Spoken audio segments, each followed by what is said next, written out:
धरती पर तो कीर्ति बिखेरी, गगन में भी ध्वज फहराया। हमारा ये कार्यक्रम ऐसी ही विशिष्ट महिलाओं से रूबरू होने का एक अनोखा प्रयास है।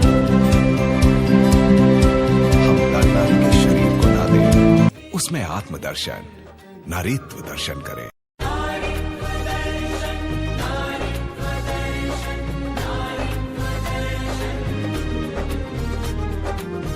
दीप में है ज्योति दर्शन, सीप में है मोती दर्शन। दीप में है ज्योति दर्शन, सीप में है मोती दर्शन। दीप में। नमस्कार, exotic web media digital channel world wide presents विश्व महिला दिन अंतर्गत एक मुलाकात आत्मनिर्भर नारी के साथ। और आज हमारे साथ है डॉक्टर श्वेता भाटिया, जो एक फिजियोथेरापी डॉक्टर है। उन्होंने मास्टर डिग्री की हुई है फिजियोथेरापी में, और वो भी गोल्ड मेडल के साथ, और ओनर भी है वो फिजियो प्लस फिजियोथेरापी क्लिनिक की। और बहुत सारा कुछ उन्होंने किया है, लेकिन हम जानेंगे उनसे ही। उन्होंने बहुत कुछ अवार्ड भी बहुत लिए हैं, वो भी उनसे ही हम जानने की कोशिश करेंगे। लेकिन श्वेता जी, आपका स्वागत है। और सबसे पहले विश्व महिला दिन की आपको शुभकामनाएं डी खुशहाल भाई ज्वेलर्स और एक्सोटिक परिवार की ओर से। Thank you. श्वेता जी से बात करते हैं एक मुलाकात आत्मनिर्भर नारी के साथ। और श्वेता जी एक फिजियोथेरापी डॉक्टर है। उन्होंने मास्टर डिग्री के साथ ये डिग्री ली हुई है। तो हम बात करेंगे कि आपने क्यों फिजियोथेरापी ही चुना। आपकी लाइफ जर्नी आज आपको हमारे साथ शेयर करनी है। पहले तो थैंक यू यामिनी मैम कि आप लोग की टीम और आपने मुझे यहाँ पे इनवाइट किया। मैंने ये जर्नी सिलेक्ट की थी या फिर मेरे भगवान ने ये जर्नी मुझे दी थी, ये कहना मुश्किल है। बिकॉज मैं छोटी थी तो तब से मुझे स्पोर्ट्स बहुत पसंद था जी। एंड मुझे ऐसा था कि मुझे स्पोर्ट्स रिलेटेड ही कोई फील्ड सिलेक्ट करनी है जी। एंड तब फिजियोथेरेपी उसका एक ऑप्शन था कि हम स्पोर्ट्स फिजियोथेरेपी में जा सकते हैं, इसलिए मैंने फिजियोथेरेपी सिलेक्ट की जी। पहले से ही मैं 10th स्टैंडर्ड से डांसिंग क्लास वगैरह करवाती थी ताकि मैं मेरी मतलब फैमिली को फाइनेंशियली सपोर्ट कर पाऊँ। जी। कॉलेज में जब मैं सेकेंड ईयर में थी तब मैं जूनियर्स को ट्यूशन्स दे के करती थी। मतलब मेरा हर ईयर 2 टाइम्स, क्योंकि मैं उनको ट्यूशन देती थी तो मेरा बेस बहुत पक्का होता जाता था। जी। जी। तो फाइनेंशियली हेल्प करने के लिए मैं कॉलेज में भी ट्यूशन्स देती थी, पर तब मेरा इतना एम नहीं था। ओके, मतलब मैंने स्पोर्ट्स रिलेटेड फिजियोथेरेपी में थी तो आई वॉज वेरी हैप्पी कि ओके इसमें कुछ करना है। बट मेरा मेन एम मास्टर्स करने का तब बना जब at the end of final year मेरे फादर को पैरालिसिस हुआ डिस्क की वजह से, एंड डॉक्टर ने बोला कि ये कभी चल नहीं पाएंगे। तब मैंने सोचा था कि मैं इस फील्ड में हूँ, अगर मैं मेरे फादर को ही नहीं चला पाऊँगी तो मैं दूसरों को क्या ट्रीट करूँगी। And that was a turning point in my life. And फिर मैंने बहुत रिसर्च किया, बहुत पढ़ाई की, बहुत मेहनत की, मेरे फादर्स पे बहुत सारी टेक्निक्स ट्राई की, एंड फाइनली वो खड़े हो पाए, चल पाए, आज वो चल रहे हैं। एंड तब मुझे लगा कि फिजियोथेरेपी इज़ अ वंडर कि एक इंसान की लाइफ में आप बहुत कुछ दे सकते हो उसकी वजह से। एंड वो जर्नी मुझे यहाँ तक लेके आई, अगर वो नहीं होती तो। जी जी जी। सो आई फील के उसके बाद मुझे लगा कि अगर मैंने बैचलर्स, मैं हमेशा से फर्स्ट रैंक कर रही थी, तो मैंने बैचलर भी अच्छे रैंक के साथ पास किया था। बट मेरा मास्टर्स इतना प्लान नहीं था बिकॉज मुझे घर को, फैमिली को सपोर्ट करना था जी। क्योंकि मेरा यंगर ब्रदर था तो मुझे लगता था मैं उसकी स्टडीज़ कंप्लीट करवा दूँ। बट वन फाइन डे मेरी 2.5 years की प्रैक्टिस हो चुकी थी। फिर एंट्रेंस एग्ज़ाम थी तो मैंने पढ़े बिना ऐसे ही एंट्रेंस एग्ज़ाम दे दी, but I was first in entrance exam. तो बिकॉज ऑफ फैमिली एंड सबके मोटिवेशन की वजह से I thought give it a chance. तो मैं कॉलेज के साथ साथ पेशेंट्स वगैरह करती थी। सुबह कॉलेज जाती थी, शाम को पेशेंट्स करती थी। ऐसे मैं मॉर्निंग 6 o'clock से नाइट 12 o'clock तक वर्क ही करती थी।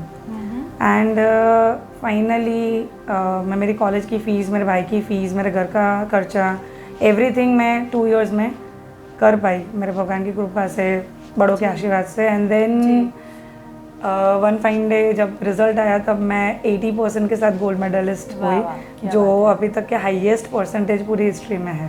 वाह, क्या बात है। तो इतनी मतलब ये गोल्ड मेडलिस्ट हमारे साथ आज है डॉक्टर श्वेता भाटिया। एक मुलाकात आत्मनिर्भर नारी के साथ ये हमारा शो है। और जिस तरह से श्वेता जी ने बात की कि वो एक गोल्ड मेडल के साथ फिजियोथेरापी की उन्होंने मास्टर डिग्री ली, साथ में उन्होंने बहुत कुछ किया हुआ है और भी आपने डिग्रीज ली हुई है, तो वो भी हमारे साथ शेयर कीजिए।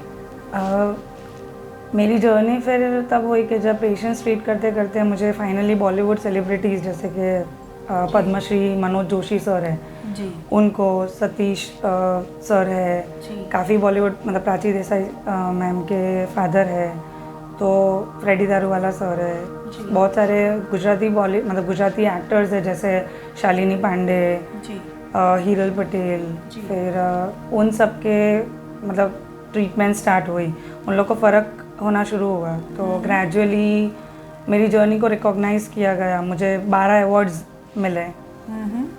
उसके बाद भी मुझे कुछ कमी लगती थी, मुझे लगता था अवार्ड्स से मुझे मतलब ठीक है मेरे को रिकॉग्निशन मिल रहा था लेकिन अंदर से एक सेटिस्फेक्शन नहीं मिल रहा था। मुझे लगता कुछ कमी है कुछ कमी है। देन फाइनली मतलब इतनी मेहनत की कि मुझे T20 वुमेंस क्रिकेट टीम जो साउथ अफ्रीका के साथ मैच हुआ था इंडिया का सूरत में वुमेंस की, उसकी शैपरन बनाया गया। वाह। 11th कूडो टूर्नामेंट जो अक्षय कुमार सर का है उसकी मुझे ऑफिशियल फिजियोथेरेपिस्ट रखा गया। Guinness book of world record जो मिस्टर विस्पी खरादी सर ने किए थे उनकी मैं ऑफिशियल फिजियोथेरेपिस्ट थी। एंड ये सब करने के बाद भी मुझे लगा कि मुझे रुकना नहीं है, बिकॉज़ यहाँ मंजिल ये नहीं है जब आप सारे पेशेंट्स को एक स्माइल दे पाओ, इम्पॉसिबल केसेस कर पाओ, वो ज़्यादा बेटर है। तो मैंने मेरी पूरी प्रेगनेंसी में और कोर्सेज़ किए, जैसे मैंने फीफा मेडिसिन मतलब फुटबॉल मेडिसिन का डिप्लोमा कोर्स किया जी। फिर धीरे धीरे आगे मतलब काफ़ी सारे वर्कशॉप्स किए। स्पोर्ट्स में मतलब मेरा इंटरेस्ट ऑर्थो और स्पोर्ट्स में ज़्यादा है जी। तो उसके रिलेटेड जितना भी आगे कर सकती थी, जैसे काफ़ी सारे एरिया में मैंने पोस्चर्स है, मैं रिसर्चर हूँ, मेरे 2 रिसर्च पब्लिश हो चुके हैं इंटरनेशनल जर्नल में। तो वो 2 रिसर्च करते करते ये जर्नी अभी भी आगे चल रही है। तो ये आपकी जो जर्नी थी वो कितने साल की है वो भी तो बताइए। 10 इयर्स की जी। 10 इयर्स की जर्नी में आपने बहुत कुछ कर लिया है। पर आपने जो बात बताई थी कि आपको 12 अवार्ड जो मिले हैं वो किस चीज़ के मिले थे? फिजियोथेरेपी रिलेटेड ही थे। एक जब मेरा फर्स्ट अवार्ड जो मिला था वो मुझे इमर्जिंग फिजियोथेरेपिस्ट अवार्ड मिला था, क्योंकि तब मैं नई फिजियोथेरेपिस्ट थी और मैंने रिसर्चेस वगैरह काफ़ी इतने अच्छे केसेस थे जो हैंडल हुए थे। तो मुझे हमारे जो फ्रेटर्निटी होती है फिजियोथेरेपी, वहाँ से रिकॉग्नाइज करके इंटरनेशनल हमारा कॉन्फ्रेंस होता है, उसमें इमर्जिंग फिजियोथेरेपिस्ट था।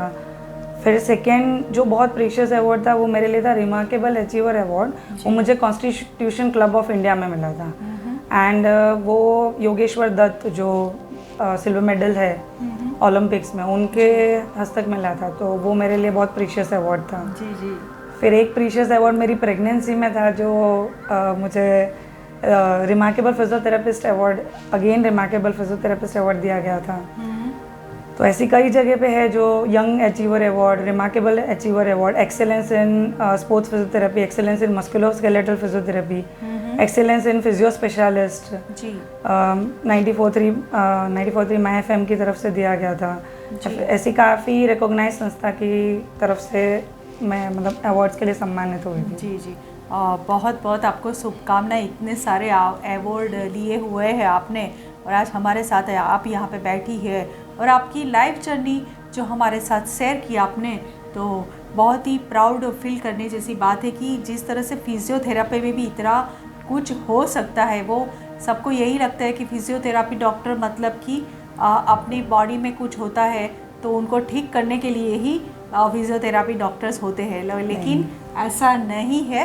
फिजियोथेरापी डॉक्टर भी बहुत कुछ कर सकते हैं और ये हमारे सामने ही है डॉक्टर श्वेता भाटिया। और श्वेता जी, बहुत अच्छा लगा आपसे बात करके। और भी आपकी मेरे ख्याल से काफ़ी सारी एक्टिविटीज़ है, तो वो भी हमारे साथ शेयर कीजिए। सबसे इम्पॉर्टेंट, जैसे आपने बोला कि फिजियोथेरेपी कहाँ तक चली गई है, तो मैं अभी एक सिंगापुर पर्सन है, वो ट्रेनर है, उनके साथ मेरा कोलैबोरेशन है। तो वो इतना हायर है कि जैसे रनर्स है, रनिंग करते हैं, उनका वीडियो एनालिसिस लिया जाता है, वो वहाँ पे उनको सेंड किया जाता है, उनका बायोमैकेनिकल असेसमेंट वो बहुत डिटेल में होता है, मतलब कौन से एंगल पे रन करना है, कौन सा पोस्चर्स में रन करना है, कौन सा मसल्स होना चाहिए, या फिर कोई भी स्पोर्ट्स कि आपको कौन से स्पोर्ट्स, क्योंकि स्पोर्ट्स में मैक्सिमम इंजरीज आती है।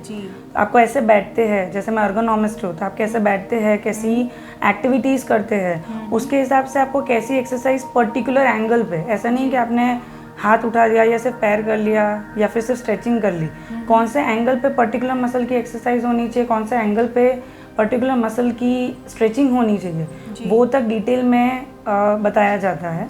तो आई एम हैप्पी कि आई एम ब्लेस्ड कि मेरा उनके साथ कोलैबोरेशन है, तो यहाँ पे वो चीज़ें की जाती हैं। मतलब international doctor Shweta Bhatia physiotherapy से सब बोल सकते हैं। साथ में जो श्वेता भाटिया है वो जो गरबा करते हैं, गरबा की प्रैक्टिस जो करते हैं, उनको भी काफ़ी सारी प्रॉब्लम्स सीखते सीखते होती है, उनको भी वो बहुत ही अच्छी तरह से उनको सिखाती है कि किस तरह से स्टेप लेना चाहिए, किस तरह से आपको ना कमर दर्द हो ना पैर का दर्द हो, और इस तरह आपको अच्छे से आप गरबा खेल सको, वो भी ट्रीट करती है मेरे ख्याल से।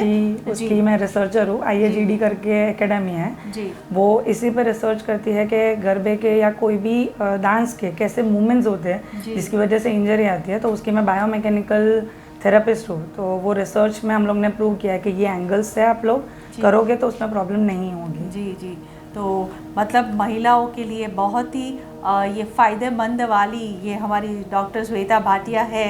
तो श्वेता जी, बहुत अच्छा लगा आपसे मिलके। बट ये हमारा जो शो है विश्व महिला दिन अंतर्गत एक मुलाकात आत्मनिर्भर नारी के साथ, तो हमारी जो महिला है उनको क्या संदेश देना चाहेंगी, और हमारे दर्शक भी आपको सुनेंगे।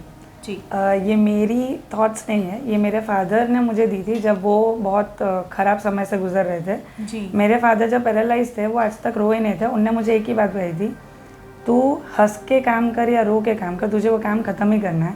तो लोग तुझे देख के ऐसा नहीं बोलने चाहिए कि इसे ये प्रॉब्लम है इसलिए ये ऐसी है, लोग ऐसा बोलने चाहिए कि इसे ये प्रॉब्लम है फिर भी ये ऐसी है। वाह, क्या बात है, एंड उस लाइन ने मेरी पूरी थिंकिंग चेंज कर दी। एंड सेकंड, मेरे हस्बैंड ने जो मुझे सपोर्ट किया था, उन्होंने मुझे बोला था तू रो के कर या हंस के कर, तुझे वो टाइम पीरियड निकालना ही है तो बेटर हंस के कर, अपने भगवान पे विश्वास रख के कर, तो वो चीज़ अपने आप हंसते हंसते निकल जाएगी। जी जी, बहुत ही अच्छी बात कही। और जिस तरह से श्वेता जी ने उनकी लाइफ जर्नी शेयर की कि उनको फाइनेंशियली काफ़ी प्रॉब्लम्स थे, उनके साथ वो ये सब डिग्री भी कर पाए कि उन्होंने साथ में जॉब की या तो जो भी किया, बट उन्होंने जो थाना था, अचीव करना था, उन्होंने वो करके दिखाया।